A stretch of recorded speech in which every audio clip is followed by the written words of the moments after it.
Hi everyone, welcome to Free Study. So this is next video for September 2020 current affairs compilation, and we are going to cover page number 56 to 66 of the compilation. And let's start. Before that, also subscribe the channel and press the bell icon. So again आज हम 10 pages करेंगे and 10 pages he PDF के हैं. आप magazine से match कर सकते हैं. पेज नंबर 56 to 66 के मैंने नोट्स बनाए हैं एंड नोट्स के थ्रू पढ़ाना शुरू इसीलिए किया है क्योंकि कॉपीराइट इश्यूज़ का डर रहता है एंड कॉपीराइट स्ट्राइक्स अगर ज़्यादा आ जाती हैं तो चैनल बंद हो जाएगा. दैट्स वाई, और कोई रीज़न नहीं है. तो स्टार्ट करते हैं. Right to fair compensation and transparency in land acquisition rehabilitation and resettlement act 2013. तो ये एक नया एक्ट जो है 2013 का, उससे रिलेटेड कुछ इश्यूज़ हैं. अब ये इश्यूज़ क्या हैं, जैसे मान लीजिए अगर आप में से भी कई लोग ऐसे होंगे जिनकी ज़मीनें होती हैं एंड उसको एक्वायर कर लेती है सरकार, तो फेयर कॉम्पनसेशन कितना पे करना है, क्या पारदर्शिता होनी चाहिए, तो उससे रिलेटेड ये एक्ट है. अब ये न्यूज़ में क्यों है, क्योंकि चीफ जस्टिस ऑफ इंडिया जो शरद बोबड़े जी हैं, उन्होंने अभी एक सवाल उठाया, एक क्वेश्चन मार्क उठाया कि एक जो लैंड एक्विजिशन जजमेंट जो पहले उनके मीन्स एक तरीके से जस्टिस अरुण मिश्रा जो थे, उन्होंने एक जजमेंट दी थी एंड उससे रिलेटेड शरद जो बोबड़े जी हैं उन्होंने कहा कि कुछ चीज़ें ऐसी हैं जो जजमेंट के अंदर क्लियर नहीं की गई एंड अनसेड रह गई हैं. तो एक क्या क्या रह गई हैं, मीन्स क्या बातें नहीं क्लियर की हैं कि कितना लंबा समय सरकार लेगी लैंड एक्वायर्ड को प्रोसेस करने में विदाउट बेइंग पेइंग कॉम्पनसेशन. क्योंकि कभी कभी लैंड आपका एक्वायर कर लिया, पैसे आपको मिले नहीं हैं, तो कितना टाइम मीन्स सरकार उस लैंड को प्रोसेस कर रह सकती है कॉम्पनसेशन बिना पे किए हुए. तो ये जजमेंट के अंदर नहीं बताया गया है. तो ये देखिए, ये आप पीडीएफ के अंदर भी मैच कर सकते हैं. ये देखिए मैंने इस तरीके से इसको डिफरेंस की फॉर्म में बना लिया है बिकॉज डिफरेंस की फॉर्म में समझना भी ईजी होगा. तो सबसे पहले तो अगर मान लीजिए सरकार 1894 का एक्ट ये था कि लैंड जो है वो एक्वायर हो रहा है, तो कोई कॉन्सेंट की रिक्वायरमेंट नहीं होती थी. ठीक है, मीन्स आपकी हामी की ज़रूरी होना ये ज़रूरी नहीं था. लेकिन 2013 में क्या कहा गया है कि अगर कोई गवर्नमेंट प्रोजेक्ट है तो किसी कॉन्सेंट की रिक्वायरमेंट आज भी नहीं है. लेकिन अगर प्राइवेट पब्लिक प्रोजेक्ट है तो 70% कॉन्सेंट लेना पड़ेगा. अगर प्राइवेट प्रोजेक्ट है तो 80% कंसेंट की रिक्वायरमेंट होगी. 1894 में क्या कहा गया था कि कोई भी सोशल इम्पैक्ट असेसमेंट मत देखो. मतलब अगर सरकार आपकी ज़मीन ले रही है तो वो सोशल इम्पैक्ट असेसमेंट नहीं देखती थी. लेकिन आज के टाइम में ये मैंडेटरी है कि सोशल इम्पैक्ट असेसमेंट भी देखना होगा ईआईए प्रोजेक्ट्स को छोड़कर. क्योंकि ईआईए प्रोजेक्ट्स आपके एनवायरनमेंट इम्पैक्ट असेसमेंट वाले प्रोजेक्ट्स होते हैं जिनमें ये देखा जाता है कि एनवायरनमेंट पर कितना असर पड़ेगा. पहले जो कॉम्पनसेशन होता था वो देख लिया जाता था कि मार्केट में कितनी वैल्यू है, उसके बेसिस पे कॉम्पनसेट कर देते थे. आज के टाइम में अगर अर्बन एरियाज़ हैं तो अगर अर्बन एरिया में आपकी ज़मीन थी एंड वो सरकार ने ले ली है तो आपको मार्केट वैल्यू ही मिलेगी. लेकिन अगर रूरल एरिया में है तो जो भी मार्केट वैल्यू होगी उसका डबल रेट दिया जाएगा. ठीक है, अब देखिए पहले क्या था, 30% सोलेटियम था एंड अब क्या है, 100% कॉम्पनसेशन है. 30% का मतलब भाई कम पैसे मिल रहे हैं एंड अभी फुल कॉम्पनसेशन है. नेक्स्ट देखिए, पहले कोई भी ये नहीं था कि अगर आपकी ज़मीन ली गई है तो आपको रिहैबिलेट या रीसेटलमेंट के लिए कोई भी प्रावधान नहीं था. लेकिन अब ये मैंडेटरी कर दिया गया है. ठीक है, मार्च में ये 2008 का जो केस था इसे रीअफर्म किया था एंड 24 सेक्शन को रीअफर्म कर दिया था इंदौर डेवलपमेंट अथॉरिटी केस के अंदर. तो इसी से रिलेटेड इश्यूज जो थे वो आए थे एंड तभी जो जस्टिस अरुण शर्मा थे उन्होंने ये जजमेंट दी थी. तो इसी के ऊपर सवाल उठाए गए हैं शरद ए बोबड़े जी के थ्रू. इश्यूज थोड़ा और एक बार देख लेते हैं. एक तो ये है कि मतलब ज़रूरी नहीं है कि जो पैसा सरकार पे करे वो एक्चुअली में फार्मर या लैंड ओनर तक पहुँचे. तो एक तो ये तो ज़रूरी होना चाहिए, लेकिन ये ज़रूरी नहीं है. दूसरी बात क्या कहा गया है कि अगर मान लीजिए कोई फार्मर ये कहता है कि मैं कॉम्पनसेशन नहीं लेता या मुझे ज़्यादा कॉम्पनसेशन चाहिए, तो भी सरकार आपकी ज़मीन लेगी, मींस एक्विजिशन लैप्स नहीं होगा. तीसरी चीज़ क्या कही गई, अगर मान लीजिए कॉम्पनसेशन आपको दे दिया गया है लेकिन पोजेशन नहीं ली है सरकार ने, तो भी एक्विजिशन में कोई लैप्स नहीं आएगा, सरकार आपकी ज़मीन फिर भी ले लेगी। फिर कब लैप्स होगी, मीन्स कब सरकार की जो एक्विजिशन है वो लैप्स हो सकती है, अगर गवर्नमेंट 5 साल तक ना आपको कॉम्पनसेशन पे करती है और ना ही पोजेशन लेती है ज़मीन की, तो फिर जो लैप्स है वो क्या मीन्स जो आपका एक्विजिशन होगी ज़मीन की वो क्या हो जाएगी, ख़त्म हो जाएगी। चलिए नेक्स्ट टॉपिक पे आते हैं, the young child outcomes index and the young child environment index. This is the topic, मैं इसके अंदर हाईलाइट करना भूल गई हूँ। तो ये दो इंडेक्स हैं, मैंने इसको ए और बी इसलिए लिखा है क्योंकि यहाँ पे आपको ए मैं समझाऊंगी देन बी समझाऊंगी, दैट्स वाई। तो ये दोनों के दोनों पार्ट हैं state of the young child के। तो एक रिपोर्ट आती है, इस रिपोर्ट को पब्लिश करती है एनजीओ मोबाइल क्रचेस। क्रचेस क्या होते हैं, जहाँ पे जैसे मान लीजिए किसी की मदर वर्किंग है या किसी और रीज़न की वजह से भी, तो वहाँ पे बच्चों को मीन्स एक तरीके से ले जाया जा सकता है एंड वो वहाँ पे टाइम स्पेंड कर सकते हैं। तो इसे एनजीओ मोबाइल क्रचेस जो है वो इस रिपोर्ट को पब्लिश करती है, जहाँ पे जो यंग बच्चे हैं उनकी जो दशा है उसके बारे में बताया जाता है। इसके अंदर दो इंडेक्स बनते हैं, एक तो चाइल्ड आउटकम्स इंडेक्स एंड दूसरा चाइल्ड एनवायरनमेंट इंडेक्स। अब जो आपका पहला है चाइल्ड आउटकम्स इंडेक्स, तो उसमें देखते हैं कि बच्चे की हेल्थ कैसी है, बच्चे को न्यूट्रिशन कितना मिल रहा है, बच्चे की कॉग्निटिव ग्रोथ कितनी है, ठीक है, कॉग्निटिव मीन्स उसकी मेंटल एबिलिटीज़, ये सब रिलेटेड। देन इसके अंदर क्या क्या देखेंगे, ये देखेंगे कि इन्फेंट मोर्टेलिटी रेट कितना है, मतलब 1 साल से कम कितने बच्चों की डेथ हो रही है, स्टंटिंग कितनी है, नेट अटेंडेंस कितनी है स्कूल्स एंड ऑल के अंदर। अब देखिए टॉप 5 कौन है एंड सबसे कम पोजीशन किस किस की आई है। तो ये मैंने सोचा था कि मैं मैप बना के उसके अंदर थोड़ा शो करूं, लेकिन थोड़ा टाइम की कमी की वजह से मैंने मैप नहीं बनाया, इसलिए मैंने ऐसे ही लिख दिया, क्योंकि थोड़ा मैप बनाते हैं एंड अगर मैं उसके अंदर इन स्टेट्स को शो करती तो वो थोड़ा अच्छा लगेगा मेंस में भी। एंड जैसे कि अगर आपने टॉपर्स की भी आंसर शीट्स देखी होंगी तो ये आइडिया आप ले सकते हैं। तो टॉप 5 स्टेट्स देख लीजिए कौन कौन सी हैं, केरला है, गोवा है, तमिलनाडु है, ठीक है। इसके साथ आपकी जो नॉर्थ ईस्ट साइड्स है उसके अंदर त्रिपुरा एंड मिजोरम है। तो अगर आप मैप देखेंगे तो आपका केरला भी नीचे आता है मैप जब आप देखते हैं, तमिलनाडु नीचे आता है, गोवा आपका भी थोड़ा सा ऊपर आता है लेकिन गोवा भी आपका यहाँ पे आ जाता है। एंड जब आप नॉर्थ ईस्ट साइड के अंदर देखेंगे तो आपका त्रिपुरा एंड मिजोरम भी नीचे आता है। तो इस तरीके से आप ध्यान रख सकते हैं कि टॉप 5 स्टेट्स वो हैं जो कि साउथ पोजीशन के अंदर हैं। देन देखिए कम कौन से हैं, कम आपका एक तो हमारा राजस्थान है, ठीक है, मेघालय है, असम है, छत्तीसगढ़ एंड मध्य प्रदेश है। तो इन स्टेट्स के अंदर जो आउटकम रेशो है, आउटकम इंडेक्स जो है वो अच्छा नहीं है। दूसरा हमने पढ़ा child young child environment index. तो एनवायरनमेंट इंडेक्स के अंदर क्या देखा जाता है, एनवायरनमेंट इंडेक्स में देखा जाता है कि गरीबी हटाने के लिए क्या किया जा रहा है, उनको हेल्थ केयर कैसी दी जा रही है, उनका वेलबिंग है या नहीं है, पानी की सप्लाई है या नहीं है। अब इसके अंदर आप एरियाज़ देखेंगे तो आपका केरला एंड गोवा तो आगे है लेकिन तमिलनाडु नहीं है, बल्कि ऊपर से आपका सिक्किम है और इधर से आपका पंजाब एंड हिमाचल प्रदेश है। तो इसको आप मैप में शो कर सकते हैं। बिलो कंडीशंस वाले सेम है, यानी कि असम, मेघालय, राजस्थान, छत्तीसगढ़ एंड मध्य प्रदेश। तो अब करने की क्या ज़रूरत है, करने की ये ज़रूरत है कि एक तो 1723 रुपीज़ पर चाइल्ड स्पेंड करने होंगे एंड जो स्पेंडिंग है, जो सरकार को पैसे खर्च करने हैं बच्चों के ऊपर, वो वैल्यू थोड़ी बढ़ानी होगी। चलिए नेक्स्ट टॉपिक है ग्राम पंचायत डेवलपमेंट प्लान्स एंड वीपीआरपी। तो वीपीआरपी क्या है ये भी मैं आपको बताऊंगी। एंड ग्राम पंचायत तो नेम से समझ में आ रहा है कि गांव के अंदर जो पंचायत होती हैं उनको डेवलप करने का प्लान्स है। तो कोविड-19 के टाइम में ये DNRLM आपको शायद पता होगा, ये दीनदयाल अंत्योदय योजना नेशनल रूरल लाइवलीहुड मिशन है। तो इन्होंने कहा है कि ऑनलाइन ट्रेनिंग दीजिए, एक तो इन्होंने कहा है और किसने कहा है, कुदमश्री ने, ठीक है, कुदमश्री एक संस्था है। दूसरी एक national institute of rural development and Panchayati Raj of Hyderabad, तीसरा मिनिस्ट्री ऑफ पंचायती राज। तो इन तीनों ने मिलकर ये बनाया है, ठीक है, क्या बनाया है, ग्राम पंचायत डेवलपमेंट प्रोग्राम। ये 2 अक्टूबर से 2 अक्टूबर से 31 दिसंबर तक चलता है, हर साल चलेगा, किसके अंडर, पीपल्स प्लान कैंपेन के अकॉर्डिंग। अब दूसरा हमने पढ़ा वीपीआरपी। वीपीआरपी क्या होते हैं, विलेज पावर्टी रिडक्शन प्रोग्राम्स। तो इसका भी नेम सजेस्ट कर ही रहा है कि गाँव के अंदर जो गरीबी है उसको क्या करना है, कम करना है। तो इसके अंदर कौन कौन सी मिनिस्ट्री इन्वॉल्व है, उसके अंदर कौन कौन सी थी, एक तो आपकी आपका NRLM थी, ठीक है, एक हैदराबाद की थी, एंड तीसरी मिनिस्ट्री ऑफ पंचायती राज थी। अभी यहाँ पे क्या है, मिनिस्ट्री ऑफ पंचायती राज है, रूरल डेवलपमेंट है।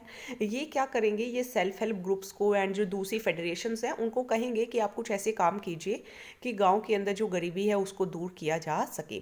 कैसे दूर की जा सकती है, तो देखिए मैंने थोड़े नए नए तरीके में कोशिश कर रही हूँ इवॉल्व करने की, क्योंकि आपको जैसे आप इसको देखेंगे तो हो सकता है आपको भी कुछ आइडिया मिले, कुछ आपके पास हो तो आप भी कमेंट सेक्शन के अंदर लिखा कीजिए। थोड़ा राइटिंग प्रैक्टिस के लिए मैं इसको बनाती रहती हूँ। तो गरीबी हटाने के लिए एक तो सोशल डेवलपमेंट करो, सभी लोगों को इंक्लूड करो, अच्छा लाइवलीहुड दो, गाँव की डेवलपमेंट करो, गुड्स एंड सर्विसेज दो, ठीक है। यही मेन पॉइंट्स होते हैं, बस आपको थोड़े अलग अलग वर्ड्स बना के उनको एक्सप्लेन करना होता है, ठीक है। तो थोड़े वर्ड्स को पकड़ना सीखिए। अब देखिए आर्टिकल 243G के अंदर भी लिखा हुआ है कि जो ग्राम पंचायत जो स्टेट गवर्नमेंट हैं वो बनाती हैं, 11 शेड्यूल आपने पढ़ा होगा पंचायत से रिलेटेड है, एंड उसके अंदर 29 सब्जेक्ट्स हैं। चलिए नेक्स्ट, कल मैंने आपको फॉरेन कंट्रीब्यूशन रेगुलेशन एक्ट बताया था, एंड मैंने आपको कहा था कि इसको ध्यान रखिएगा क्योंकि कल हम PM केयर्स फंड भी पढ़ने वाले हैं। तो सवाल जो है वो फॉरेन कंट्रीब्यूशन रेगुलेशन एक्ट के लिए है, PM केयर्स फंड के लिए नहीं है। अब PM केयर्स फंड क्यों न्यूज़ में है काफ़ी टाइम से, तो इसको थोड़ा देख लेते हैं। तो देखिए जो PM केयर्स फंड है इसको FCRA से एग्जेम्प्ट माना गया है। कल मैंने आपको फॉरेन कंट्रीब्यूशन रेगुलेशन एक्ट के अंदर बताया था कि ये मिनिस्ट्री ऑफ होम अफेयर्स के अंदर आता है, एंड ये लोग ये देखते हैं कि कोई भी संस्था अगर फॉरेन फंडिंग को रिसीव कर रही है तो एक तो उसको कम करे, दूसरी बात कहाँ वो पैसा इन्वेस्ट हो रहा है उसका लेखा जोखा रखे, एंड सरकार को प्रोवाइड करे सारी इन्फॉर्मेशन, ठीक है। तो यहाँ पे एक आ गया है कि अगर PM केयर्स फंड को कोई भी फॉरेन फंडिंग रिसीव होती है तो उन्हें ये सब प्रावधान मानने की ज़रूरत नहीं है, मीन्स उन्हें एग्जेम्प्ट कर दिया गया, एंड कैग भी उन्हें ऑडिट नहीं करेगा। तो कुछ पॉइंट्स पढ़ते हैं, इसके थ्रू आपको सारी कहानी समझ में आएगी।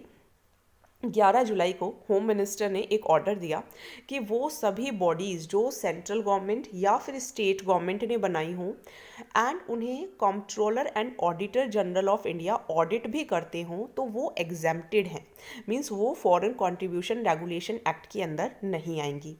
30 जनवरी 2020 को एक नया ऑर्डर इशू किया गया। क्या कहा गया कि सिर्फ ऑर्गेनाइजेशन एग्जेम्प्ट है, कोई पॉलिटिकल पार्टी एग्जेम्प्ट नहीं है, ठीक है।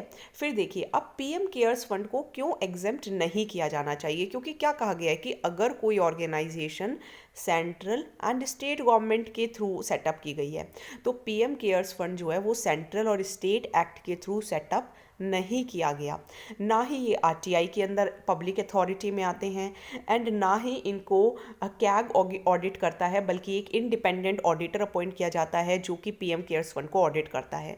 तो ये तीनों ही पॉइंट्स जो हैं वो जो ऑर्डर आया है उससे मैच ही नहीं करते, तो फिर इसको ऑडिट किया जाना चाहिए, मीन्स इसको फंडिंग से एग्जेम्प्ट क्यों किया गया है। लेकिन सेक्शन जो 50 है उसके अकॉर्डिंग सेंट्रल गवर्नमेंट को अलाउड है कि भाई वो ऑर्डर्स इशू कर सकते हैं, एंड लास्ट में यही है कि PM cares fund foreign contribution regulation act के अंदर नहीं आएंगे, वो फंडिंग रिसीव कर सकते हैं। चलिए नेक्स्ट पे आ जाते हैं, समर्थ स्कीम। तो समर्थ इसलिए है कि आप मतलब अच्छे बनिए, समर्थ बनिए, किस चीज़ के लिए लेके अपनी स्किल्स को यूज़ करके। तो ये मिनिस्ट्री ऑफ टेक्सटाइल्स ने इशू किया है, 18 स्टेट गवर्नमेंट ने इसको अप्लाई किया है, 3.6 लाख लोगों को फ़ायदा होगा, and this is for the scheme for capacity building in textile sector. Textile sector में इम्प्रूवमेंट के लिए है, नेशनल स्किल क्वालिफिकेशन फ्रेमवर्क के अंदर आती है।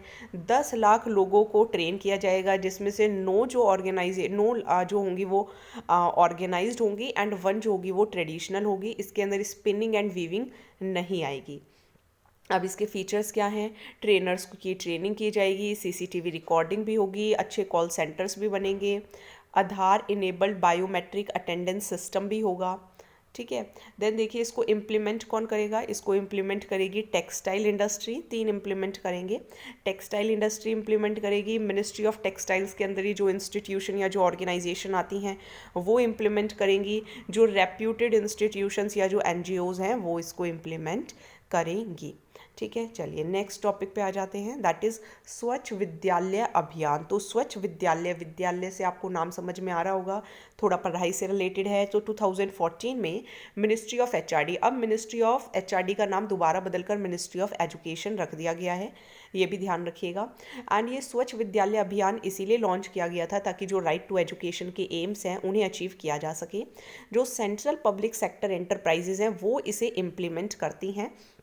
अब देखिए, इसके लिए दो काम करने होते हैं कि एक तो टॉयलेट्स बनवाइए, एंड उन टॉयलेट्स के अंदर मीन्स ऐसा नहीं है बनवा दिया पानी की फैसिलिटी नहीं है, नहीं, रनिंग वाटर पानी होना चाहिए, हैंड वॉशिंग के लिए जगह होनी चाहिए। दूसरी चीज़, उन्हें 3 से लेकर 5 साल तक मेंटेन करना है, तो इससे जो उनकी कॉर्पोरेट सोशल रिस्पॉन्सिबिलिटी है वो भी अचीव हो जाएगी। ठीक है, कॉर्पोरेट सोशल रिस्पॉन्सिबिलिटी कॉमर्स वालों को बहुत अच्छे से पता होगी कि जो कोई भी कंपनी होती है तो उनकी सोसाइटी की तरफ भी कुछ रिस्पॉन्सिबिलिटी बनती है, तो ये उसके अंदर आ जाएगा। तो अब न्यूज़ में क्यों है, क्योंकि कंट्रोलर एंड ऑडिटर जनरल ने एक रिपोर्ट निकाली, क्या कहा कि 1.4 लाख टॉयलेट्स बने हैं, जिसमें से 40% जो है वो तो अप्रोप्रिएट ही नहीं है। तो सोचिए 1.4 लाख में से 40% तो इनअप्रोप्रिएट ही हो गए। तो इसी बात क्या कही है कि 70% ऐसे हैं जिसके अंदर पानी की फैसिलिटी नहीं है। तो जब पानी की फैसिलिटी नहीं है तो फिर इंसान जो है वो अपने हैंड कैसे वॉश करेगा। देन 75% नॉट हाइजीनिक नहीं है, वहाँ पे बदबू है, गंदगी है। देन 27% ऐसे नहीं है, बॉयज़ एंड गर्ल्स के लिए सेपरेट नहीं है बल्कि कंबाइंड ही हैं। तो ये क्या की रिपोर्ट आई, इस वजह से स्वच्छ विद्यालय योजना सामने आई। चलिए नेक्स्ट टॉपिक करते हैं, sweet sellers need to display. बहुत अच्छी ये मतलब आप अपने आप से रिलेट करते हैं, मिठाई लेकर आते होगे, अगर खुली मिठाई लेकर आते हो तो अब FSSAI ने ऑर्डर दे दिया है, अगर दिवाली पे लेके आओ 1 अक्टूबर से अगर कोई भी मिठाई लेकर आ रहे हो तो उस पर लिखना होगा उन्हें कि बेस्ट बिफोर डेट क्या है, मतलब कब तक आप उस मिठाई को खा सकते हो। तो अगर नॉन पैकेज्ड है, मतलब लूज स्वीट, जैसे आप रसगुल्ले ले आए एंड ऑल या लड्डू ले आए, तो कंटेनर पर लिखिए, ठीक है, कि कितने दिनों तक इसे खा सकते हैं। तो जो फूड बिजनेस ऑपरेटर्स होंगे वो भी डिस्प्ले कर सकते हैं कि डेट ऑफ मैन्युफैक्चरिंग क्या है। अब ये जो है ये this is not mandatory, means वो चाहे तो डिस्प्ले कर सकते हैं, चाहे तो ना करें, फूड बिजनेस ऑपरेटर्स। ठीक है, देन देखिए डिसाइड डेट, ये डेट डिसाइड करनी होगी कि प्रोडक्ट्स का नेचर कैसा है, लोकल कंडीशंस कैसी हैं। फूड सेफ्टी कमिश्नर्स जो होंगे वो ये देखेंगे कि ये मीन्स जो रूल्स बताए गए हैं लोग इनको फॉलो कर रहे हैं या नहीं कर रहे हैं। क्यों, क्योंकि कंज्यूमर्स को फ्रेश प्रोडक्ट्स मिल सके इसीलिए। FSSAI क्या है, that is food safety and statutory authority of India. ये एक स्टैट्यूटरी बॉडी है, 2006 में बनी थी, 2006 के एक्ट के according. Ministry of health and family welfare इसकी एडमिनिस्ट्रेटिव इंडस्ट्री है। एंड इसके अंदर देखिए काफ़ी सारे एक्ट्स इसके अंदर आते हैं जो कि मैंने नहीं लिखे क्योंकि वो ज़रूरी नहीं थे लिखने, बहुत सारे थे। जो चीज़ लर्न ही नहीं हो सकती है तो वो लिखना भी ज़रूरी नहीं है। तो 7-8 एक्ट्स थे, मुझे वो ज़रूरी नहीं लगे इसलिए मैंने नहीं लिखे। चलिए नेक्स्ट टॉपिक करते हैं, uniform code of pharmaceutical marketing practices. तो यहाँ पे क्या है, जो भी फार्मास्यूटिकल मार्केटिंग प्रैक्टिसेस होती हैं उनका एक जैसा ही कोड होना चाहिए, मतलब एक जैसी ही चीज़ फॉलो की जाए।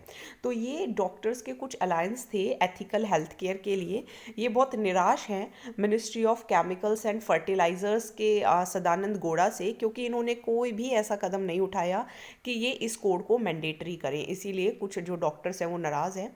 उन्होंने कहा कि एक वॉलंटरी कोड है जो कि इशू करती हैं डिपार्टमेंट ऑफ फार्मास्यूटिकल्स, कि अगर आप कोई भी इंडियन फार्मास्यूटिकल कंपनीज़ है या कोई भी मेडिकल डिवाइसेस है अगर आप उसकी मार्केटिंग करते हैं तो उसके लिए आपको ये कोड फॉलो करना होगा। इसके फीचर्स ध्यान रखिएगा यूनिफॉर्म कोड के अंदर ये है कि आप मान लीजिए फॉर एग्जांपल कोई कंपनी आपके पास आई, मान लीजिए आप कोई कोई भी मान लीजिए अगर आपका कोई क्लिनिक है या फिर मान लीजिए आपकी कोई शॉप है फार्मा की, कुछ भी लगा लीजिए, आपके पास कोई आया एंड उसने कहा कि ये ड्रग जो है वो मेरा लोगों को सजेस्ट कर देना।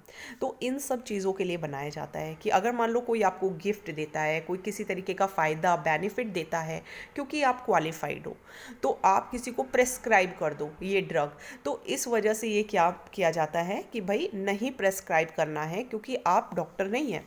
दूसरी बात, प्रोहिबिटिंग एक्सटेंडेड ट्रैवलिंग फैसिलिटी, कोई भी फ्री सैंपल्स नहीं देने उन लोगों को जो अनक्वालिफाइड हैं, तो ये यूनिफॉर्म कोड है। चलिए नेक्स्ट आ जाते हैं, प्रधानमंत्री भारतीय जन औषधि परियोजना। पिछले साल भी हमने बहुत सारी पढ़ी है, जेनरिक मेडिसिन, ब्रांड मेडिसिन, तो काफ़ी ऐसी होती हैं। मान लीजिए कोई ब्रांड मेडिसिन दिखाई थी एंड जेनरिक मेडिसिन दिखाई थी कि मेडिसिन का काम वही है लेकिन ये ब्रांडेड है, ये ब्रांडेड नहीं है, तो इस वजह से ये सस्ती बिक रही हैं, तो आप इनको खरीदिए क्योंकि इनका भी बेनिफिट वही ही है। तो प्रधानमंत्री भारतीय जन औषधि परियोजना जो है वो डिपार्टमेंट ऑफ फार्मास्यूटिकल्स के अंदर लॉन्च करा है, ministry of chemicals and fertilisers के अंदर ये आते हैं। इसके अंदर प्रधानमंत्री जन औषधि केंद्र भी बने हुए हैं कि क्वालिटी की मेडिसिन देनी है लेकिन कम प्राइजेस पर, मींस अफोर्डेबल प्राइजेस पर। ये 2008 में लॉन्च की गई थी जब 11वां प्लान आया था। इसको दोबारा से थोड़ा रिक्वेस्टन किया 2015 में। इसको इम्प्लीमेंट कौन करता है? इम्प्लीमेंट करती है इसको bureau of pharma PSUs in India. अब देखिए जो प्रधानमंत्री भारतीय जन औषधि योजना है, तो ये जन औषधि स्टोर्स कितने बन गए हैं? 3000 बन गए थे मार्च 2017 तक। ये सभी डिस्ट्रिक्ट्स के लिए हैं एंड इसके अंदर 100 मेडिसिनल प्रोडक्ट्स हैं जिनकी इनकम 10,000 रुपये प्रति महीने है, तो उनको भी ये फैसिलिटी अवेलेबल होती हैं। एंड 15,000 है तो टोटल लिमिट कितनी है? 2.5 लाख। और ये जेनरिक मेडिसिन के लिए है। चलिए नेक्स्ट टॉपिक पर आते हैं, Maharashtra modifies forest rights act. तो महाराष्ट्र की सरकार ने फॉरेस्ट राइट एक्ट में थोड़ा बदलाव लेके आए हैं। अब यहाँ पे गवर्नर ने एक नोटिफिकेशन इशू किया अपनी पावर को यूज़ करके, क्योंकि शेड्यूल 5 के अंदर आप उनकी पावर्स को पढ़ते होंगे 5th एंड 6th के अंदर। तो 5th जो होती है वो गवर्नर के लिए है कि जो ट्राइबल्स हैं या जो फॉरेस्ट ड्वेलिंग फैमिलीज़ हैं वो फॉरेस्ट के एरियाज़, जो आसपास के एरियाज़ हैं, वहाँ पे अपने घर बना सकते हैं। एक तो घर बनाएंगे तो माइग्रेशन कम होगा एंड उनको जो शेड्यूल ट्राइब्स हैं एंड उनकी जो फैमिलीज़ हैं उनको थोड़ा रिलीफ मिलेगा। तो 5th schedule and 6th schedule यहाँ पर देखिए मैंने लिख भी दिया है। 5th शेड्यूल के अंदर कोई भी शेड्यूल एरिया का एडमिनिस्ट्रेशन या जो कंट्रोल है वो गवर्नर के हाथ में होता है एंड 6th के अंदर असम, मेघालय एंड त्रिपुरा, मिजोरम आते हैं। प्रोविजंस क्या हैं? गवर्नर जो होता है वो प्रेसिडेंट को रिपोर्ट देते हैं, फिर जो सेंट्रल गवर्नमेंट है वो स्टेट को डायरेक्शंस देती है कि ऐसा ऐसा काम कीजिए।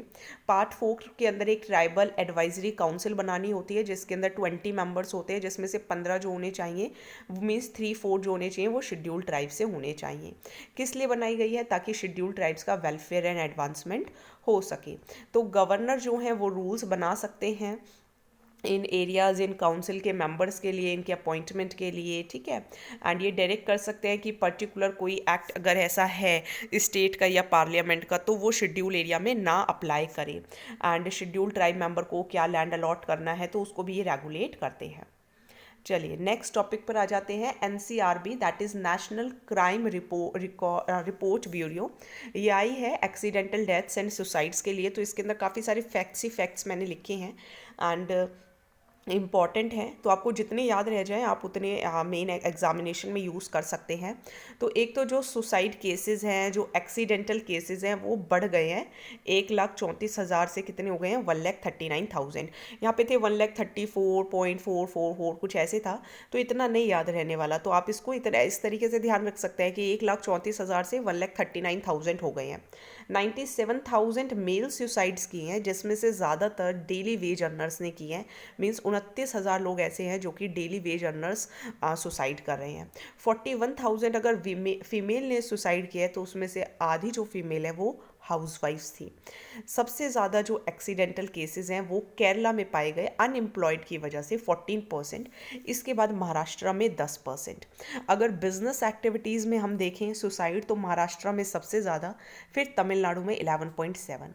सिटीज़ में ज़्यादा लोग सुसाइड करते हैं। तमिलनाडु के अंदर 16, जहाँ पे एक फैमिली सुसाइड कर रही है, तो तमिलनाडु में सबसे ज़्यादा। तो अगर आप देखेंगे अनएम्प्लॉयड में केरला है, बिजनेस में महाराष्ट्र है, फैमिली में तमिलनाडु है। तो ये आप थोड़ा थोड़ा ध्यान रखिएगा।